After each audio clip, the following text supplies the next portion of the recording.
Jeg har valgt at hjælpe DTFF med at være selektiv-teamtræner i år.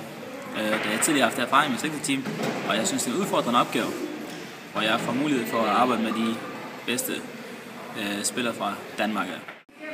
Når jeg så går ud og vælger de spillere, som skal være med på selektiv-teamholdet, så går jeg ud og kigger på de spillere, som jeg synes, der har potentiale til at spille sammen som et hold, og dem, som kommer til turneringene, som viser, at de gerne vil på det hold på deres positioner, ud fra deres positioner. Forventningen til selektiv-team er at vinde turneringen, som vi stiller op til.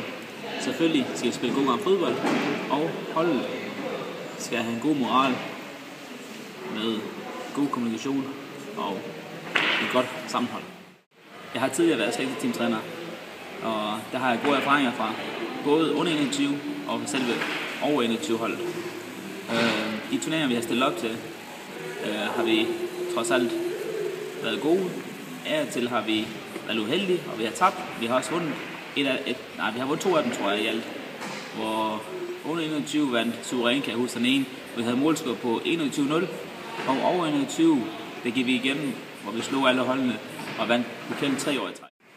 Jeg har tidligere selv spillet på selektiv-teamholdet, hvor dengang, der synes jeg, man gjorde meget ud af det, og man gik op i det på den måde, man gerne vil på selektiv-teamholdet. Det betyder noget at være en del af det danske, tamilske landshold, og det bedste hold, som stiller op i udlandet.